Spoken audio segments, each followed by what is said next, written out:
এই যে শবে বরাত আসছে, ভাগ্যে ভালো কিছু লেখা হয় শবে বরাতে, এই বিশ্বাস থেকে হুমড়ি খেয়ে মানুষ মসজিদে আসে, ঠিক না ঠিক? ভাগ্যে ভালো কিছু লেখা হয় কবে? একটা হলো মানুষের সৃষ্টিরও 50,000 বছরে আল্লাহ তাআলা ভাগ্য নির্ধারণ করেছে। আরেকটা হলো প্রতি বছর যেই রাতে আল্লাহ কোরআন নাজিল করেছেন, আল্লাহ সূরা খানে বলেছেন সেই রাতে অর্থাৎ লাইলাতুল কদরে আল্লাহ তাআলা সব গুরুত্বপূর্ণ বিষয় ধার্য করেন। শবে বরাত যেটাকে আমরা বলি মধ্য শাবানের রাত, এই রাতে ভাগ্য নির্ধারণ হয় এই মনে বিশুদ্ধ হাদিস বর্ণিত নাই। তারপরে আমরা জেনারেলি বলি ভাগ্যে যেন ভালো কিছু আল্লাহ লেখেন, আপনার নসিবে যেন ভালো কিছু আসে, আপনার রিজিকে যেন আল্লাহ বরকত দান করেন, এর জন্য বেশ কিছু আমল আমরা কোরআন হাদিস আলোকে বলতে পারি, সাজেশন দিতে পারি। তবে তার আগে আমাদেরকে জানতে হবে যে ভাগ্য সুপ্রসন্ন হওয়া বা রিজিকে বরকত হওয়া বলতে কি বোঝায়। ভাই, রিজিকে বরকত হওয়া বলতে বোঝায় আপনি যা কামাই করবেন এর ভিতরে আল্লাহ তাআলা কল্যাণ দেবেন, যা কামাই করবেন এর ভিতরে বরকত হবে।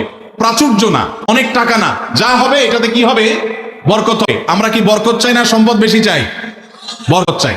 বরকত যদি চান এক নম্বর হলো ঈমান এবং তাকওয়া লাগবে। আল্লাহ বলেছেন ওয়ালাউ আন্না আহলাল কুরআন আমানু ওয়াত্তাকাউ লাফাতাহনা আলাইহিম বারাকাতিম মিনাস সামা। যদি কোন জনপদের লোকরা ঈমান আনে, আল্লাহর ভয় অন্তরে লালন করে, আল্লাহ বলেছেন আসমান থেকে বরকতের সব দুয়ার খুলে দেওয়া হবে। এজন্য ভাই, ঈমান যদি থাকে, তাকওয়া যদি থাকে, গুনাহমুক্ত জীবন গড়ার সংকল্প যদি থাকে, বরকত আসবে জীবনে। নাম্বার 2, ইস্তেগফার বেশি বেশি করলে। আল্লাহ বলেছেন সূরা নূহের মধ্যে যদি কেউ ইস্তেগফার করে, নূহ আলাইহিস সালাম তার জাতিকে বলেছেন ফাকুল তুস্তাগফিরু রাব্বাকুম ইন্নাহু কানা গাফফারা ইউরসিলিস সামাআ আলাইকুম মিদরারা ওয়া ইউমদিদুকুম বিআমওয়ালিন ওয়া বানিন ওয়া ইয়াজআল লাকুম জান্নাতিন ওয়া ইয়াজআল লাকুম আনহারা। আল্লাহ নবী নূহ আলাইহিস সালাম বলেছেন আমি আমার জাতিকে বলেছি তোমরা আল্লাহর কাছে ইস্তেগফার করো, ক্ষমা প্রার্থনা করো।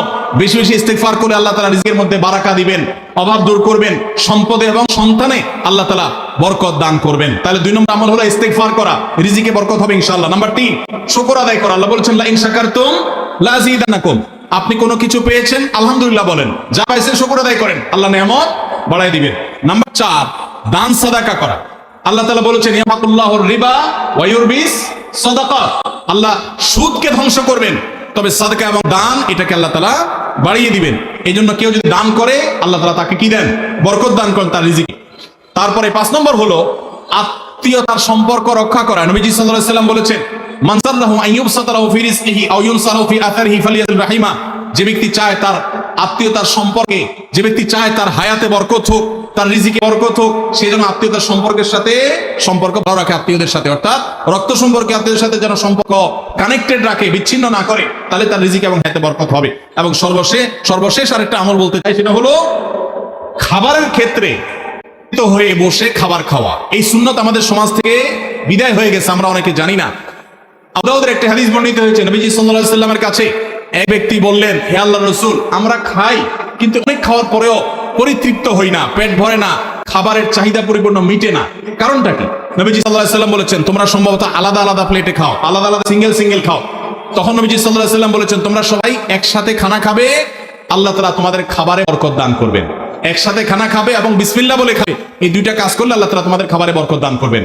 এজন্য ভাইরা, বাসা বাড়িতে এক প্লেটে স্বামী স্ত্রী 2জন এক প্লেটে খাবেন, বাচ্চাদেরকে নিয়ে বড় প্লেট নিয়ে খানা খাবেন, এটা সুন্নাত। নবীজি সাল্লাল্লাহু আলাইহি ওয়াসাল্লাম উৎসাহ দিয়েছেন, কিন্তু আমাদের সমাজ থেকে এটা এখন হারিয়ে গেছে, নাই বললে চলে।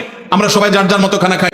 এই জন্য এই কাজটাও আমাদের আমলে, আমাদের রিজিকে, আমাদের হায়াতে বরকত এনে দিবে ইনশাআল্লাহ।